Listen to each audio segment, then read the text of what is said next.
Siapa sangka seorang TKW sederhana asal Bandung bisa menarik perhatian seorang sultan Arab kaya raya? Tapi yang lebih mengejutkan lagi, sang sultan bahkan rela berpura-pura sakit demi mendekatinya.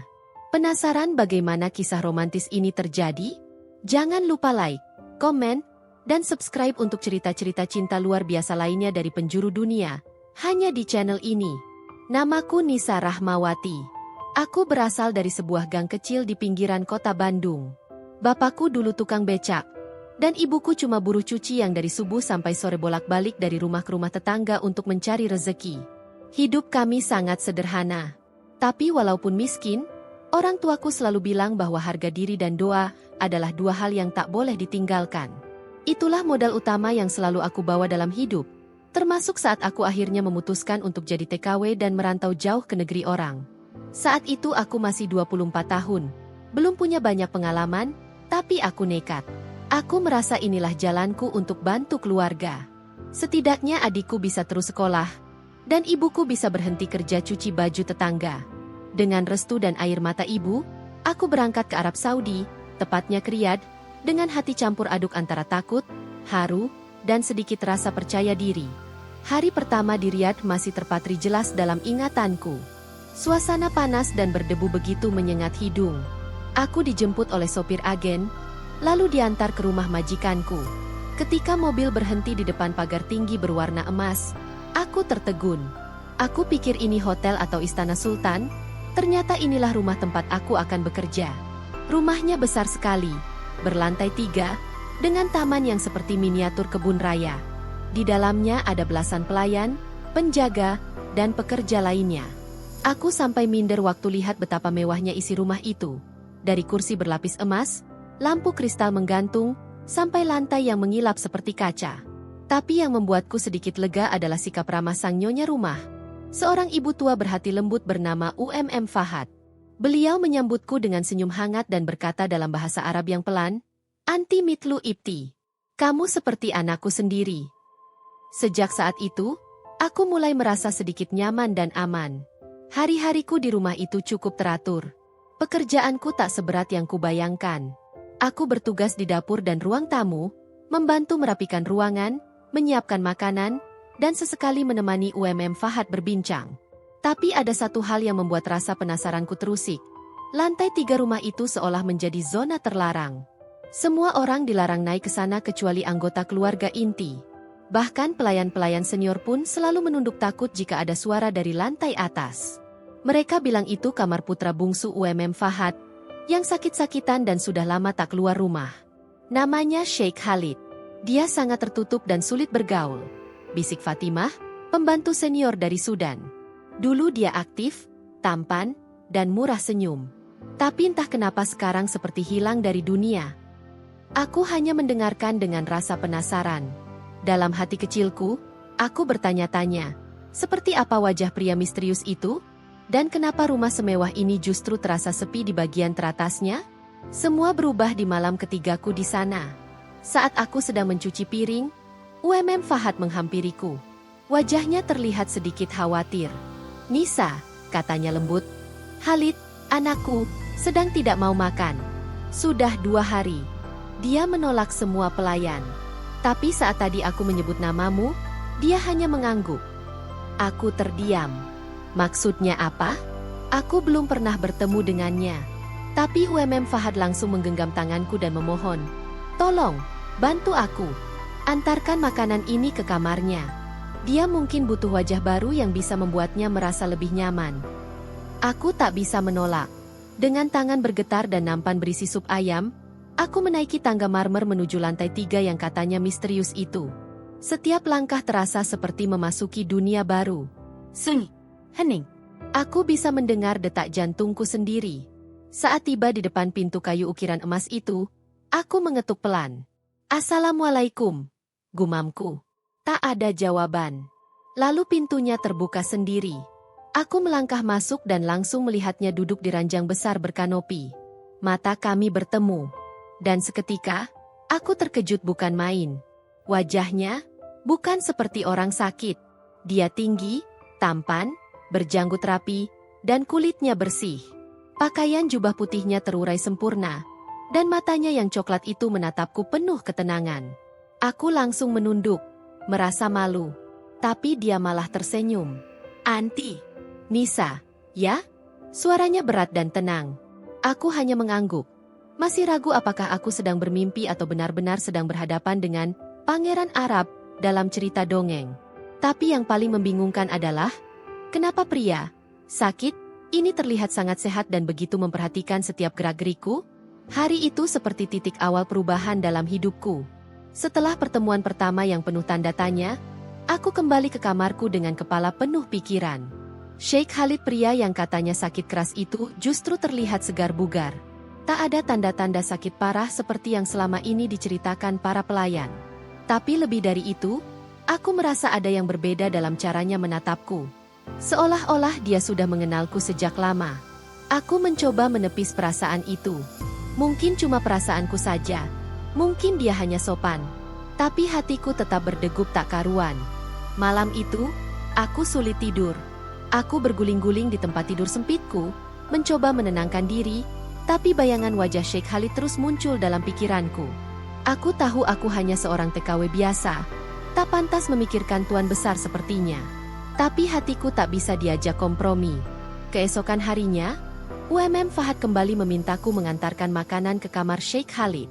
Kali ini aku lebih tenang, meski jantungku tetap berdetak kencang. Saat aku masuk, ia sedang duduk di sofa, membaca buku tebal berbahasa Inggris. Dia menoleh dan tersenyum. "Pagi, Nisa." Aku tertegun. Bahasa Indonesianya patah-patah, tapi jelas. "Kamu bisa bahasa Indonesia?" Tanyaku kaget.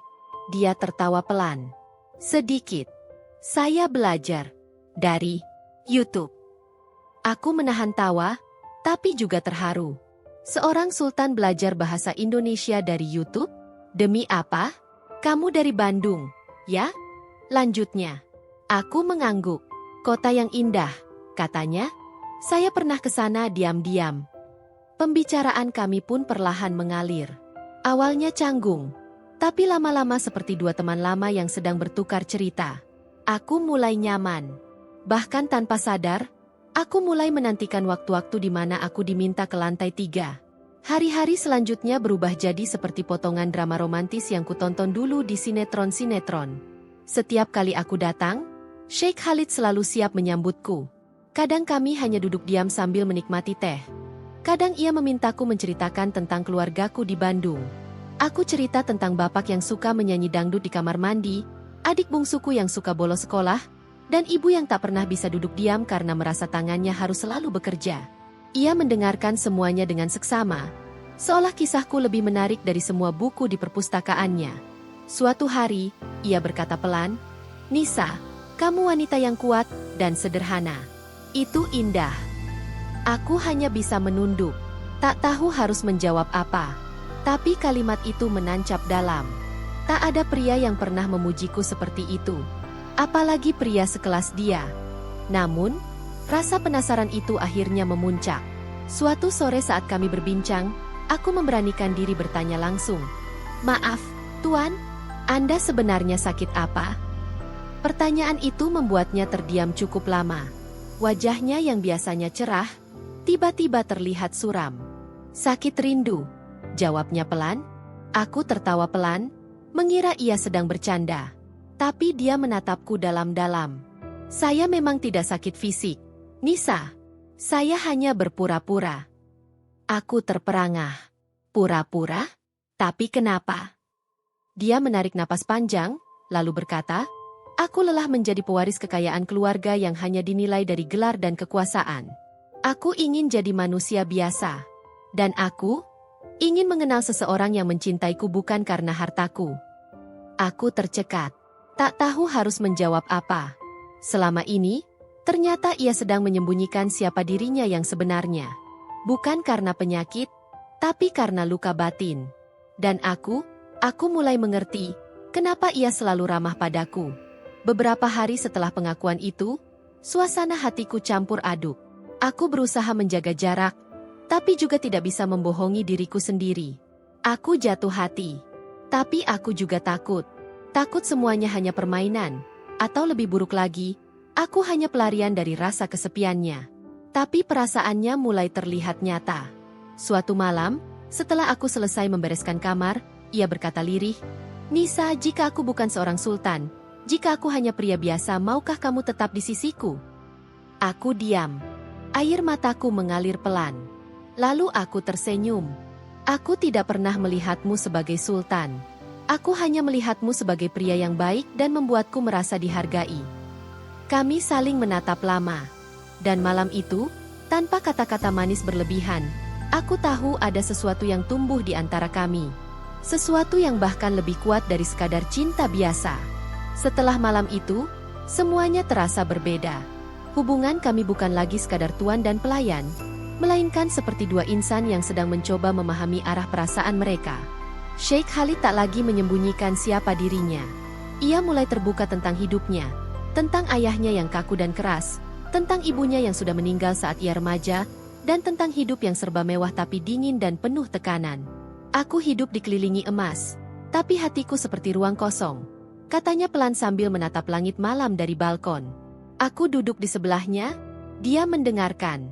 Dan untuk pertama kalinya, aku menyadari bahwa pria itu bukan hanya seorang sultan, tapi juga manusia biasa yang bisa kesepian, bisa rapuh, dan bisa mencintai dengan tulus.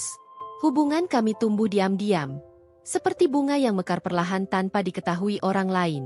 Tapi rumah besar itu bukan tempat yang bisa menyimpan rahasia terlalu lama. Beberapa pelayan mulai mencium perubahan suasana. Fahad bahkan sempat menatapku dengan tatapan penuh curiga saat aku keluar dari kamar Sheikh Khalid dengan pipi memerah. Aku tahu, cepat atau lambat, semuanya akan terbongkar. Dan benar saja, suatu hari, aku dipanggil ke ruang tamu oleh seseorang yang belum pernah kulihat sebelumnya. Seorang pria tua berpakaian jubah hitam mewah, lengkap dengan sorban emas di kepalanya. Dia adalah Pangeran Saud, kakak tertua Sheikh Khalid. Tatapan matanya tajam dan penuh kecurigaan. "Kamu TKW dari Indonesia, ya?" tanyanya datar. Aku mengangguk, gugup. "Dan kamu dekat dengan adikku?" Aku tak bisa menjawab. Rasanya tubuhku gemetar. Aku hanya bisa menunduk, pasrah dengan apapun yang akan terjadi. Hari itu menjadi hari yang tak akan pernah kulupakan. Pangeran Saud memanggil Sheikh Khalid dan mulai menginterogasinya di depanku. Suasana berubah tegang. Mereka berbicara dalam bahasa Arab cepat yang tak sepenuhnya kupahami. Tapi nada suara mereka meninggi. Sheikh Khalid mencoba menjelaskan, tapi kakaknya terlihat murka. "Seorang TKW. Khalid, kau serius? Apa kau sudah kehilangan akal?" Aku menunduk makin dalam. Hatiku serasa diremas. Tapi tiba-tiba, Sheikh Khalid berdiri dan dengan suara tenang namun tegas berkata, "Aku mencintainya. Dan aku akan menikahinya, dengan atau tanpa restu kalian." Ucapan itu membuatku menahan napas. Bahkan Pangeran Saud pun terdiam sejenak. Tapi kemudian dia pergi, meninggalkan ruangan dengan wajah marah. Setelah dia keluar, Sheikh Khalid menggenggam tanganku erat. "Aku akan melindungimu, Nisa, apapun yang terjadi." Dan saat itu aku tahu, aku tak sendiri. Berita tentang hubungan kami menyebar cepat ke seluruh istana. Beberapa pelayan mulai menjauhiku. Ada yang membisikkan kata-kata kasar di belakangku, ada yang menertawaiku karena merasa aku hanya memanfaatkan kesempatan. Tapi aku bertahan. Karena di setiap malamnya, Sheikh Khalid selalu memberiku kekuatan. Ia mulai memperjuangkan pernikahan kami secara resmi. Ia berbicara dengan ayahnya, bahkan mengundang seorang ulama besar untuk memberikan nasihat dan pandangan. Awalnya, semua menolak. Alasannya klise, status sosial, perbedaan budaya, dan aku hanyalah orang biasa. Tapi Sheikh Khalid tak menyerah. Dia mulai menunjukkan bahwa cinta bisa menyatukan dua dunia yang sangat berbeda. "Jika ibuku masih hidup, dia pasti mendukungku," katanya suatu malam, matanya menerawang. Aku memeluknya pelan. "Kalau begitu, aku akan jadi orang pertama yang percaya padamu, untuk selamanya." 3 bulan setelah kejadian itu, tepat saat matahari gurun bersinar terik, hari itu akhirnya datang. Hari di mana Sheikh Khalid secara resmi melamarku di depan keluarganya. Dia mengenakan jubah putih yang paling sederhana, tanpa hiasan emas. Di tangannya, bukannya cincin berlian, Tapi sebongkah cincin perak yang katanya ia beli diam-diam saat pertama kali ke Indonesia. Aku ingin semuanya bermula dengan kesederhanaan, katanya saat menyelipkannya ke jariku. Mataku basah. Dalam hati aku berteriak, "Ya Allah, ini nyata? Aku yang dulu cuma kerja nyuci baju, kini dilamar oleh seorang sultan?" Tapi bukan karena gelar atau hartanya aku menangis. Aku menangis karena aku tahu, ini cinta yang diperjuangkan dengan sepenuh hati. Semua orang di ruangan itu terdiam, dan untuk pertama kalinya, ayah Sheikh Khalid berdiri dan berkata pelan, "Jika ini membuatmu bahagia, anakku, kami akan merestuinya." Aku terisak. Rasanya seperti mimpi yang tidak pernah berani aku impikan. Sejak lamaran itu diterima, hidupku berubah total. Rasanya seperti sedang hidup di dua dunia. Di satu sisi, aku masih Nisa, gadis Bandung biasa yang dulunya kerja serabutan, cuci baju, dan ngurus anak orang. Tapi di sisi lain, aku sekarang adalah calon istri seorang sultan, yang setiap hari dijemput dengan mobil mewah, diajak memilih gaun dari butik kelas atas, dan disuguhi makanan yang dulu hanya bisa kulihat di TV. Tapi anehnya, semua kemewahan itu tak membuatku merasa tinggi. Yang membuatku terus melangkah adalah senyum Khalid. Senyum lembutnya saat memelukku tiap pagi, cara dia menggenggam tanganku ketika aku gugup, atau saat dia memelukku dari belakang sambil berbisik, "Kamu membuat hidupku terasa nyata." Setiap hari aku belajar adat Arab, belajar bahasa, belajar menjadi istri yang baik menurut syariat. Tapi yang paling sulit ku pelajari adalah percaya bahwa aku pantas dicintai oleh seseorang seagung dia. Pernikahan kami direncanakan dengan sangat hati-hati. Sheikh Khalid ingin pernikahan yang sederhana namun sakral. Ia tak mengundang ratusan tamu bangsawan seperti kebiasaan istana. Dia justru bilang padaku, "Aku ingin semua orang di hari itu datang karena mencintai kita, bukan karena statusku." Hari itu akhirnya tiba. Aku mengenakan gaun putih yang sederhana, tanpa hiasan mencolok. Di wajahku hanya sapuan tipis riasan dari tangan Fahad, yang akhirnya luluh juga dan berkata dengan senyum, "Kamu gadis yang kuat, Nisa. Kamu pantas mendapat tempat di hatinya." Saat aku melangkah menuju pelaminan, kulihat Khalid berdiri di sana, memandangku dengan mata berkaca-kaca. Di depanku ada penghulu dan ayahnya, yang kini terlihat lebih lembut. Di hadapan Allah, dan di hadapan keluarga kerajaan, aku mengucap ijab kabul dengan suara gemetar. Air mataku jatuh bukan karena sedih, tapi karena tak pernah menyangka bahwa jalan hidupku akan sejauh ini. Dari pembantu rumah tangga di negeri asing, menjadi istri sah seorang sultan yang mencintaiku apa adanya. Setelah menikah, kehidupan kami seperti baru dimulai dari titik nol. Kami pindah ke rumah yang lebih kecil, setidaknya lebih kecil dibanding istana utama. Khalid ingin rumah tangga kami dimulai dengan kebersahajaan. Di rumah itu, aku kembali memasak sendiri, menyeduh teh untuknya, bahkan mencuci pakaiannya sendiri. "Kamu nggak perlu melakukan semua ini," katanya suatu malam sambil memelukku dari belakang saat aku sedang di dapur. "Aku tahu, tapi aku ingin. Karena aku ingin kamu tahu rasanya dicintai bukan hanya sebagai suami, tapi sebagai manusia." Kami sering duduk di balkon, memandangi bintang-bintang, sambil menceritakan harapan. Aku bercerita tentang mimpi masa kecilku, ingin punya warung kecil di Bandung, hidup sederhana tapi bahagia. Dia tertawa, "Kalau begitu, nanti kita buka warung makan Indonesia di Arab.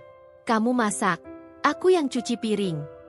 Aku tertawa, menampar pelan bahunya. Tapi entah kenapa, itu terdengar sangat mungkin. Karena aku tahu, bersama dia, apapun terasa mungkin. Tapi hidup tak selalu berjalan mulus. Beberapa bulan setelah menikah, media mulai mencium cerita kami. Foto-foto masa laluku saat masih jadi TKW tersebar. Ada yang memuji, ada yang menghina. Banyak komentar pedas menyebutku wanita penggoda, TKW matre, bahkan aib keluarga Arab. Hatiku hancur. Aku menangis diam-diam, merasa bersalah telah menyeret Khalid ke dalam sorotan negatif. Tapi dia tidak pernah marah. Dia justru memelukku dan berkata, "Biarkan mereka bicara. Mereka tak tahu perjuanganmu, tak tahu hati kita." Saat aku bilang padanya ingin pulang ke Indonesia sebentar untuk menenangkan diri, dia langsung mengangguk dan mengatur segalanya. Di bandara, dia berlutut mencium tanganku dan berkata, "Kalau kamu merasa butuh waktu, aku akan menunggu.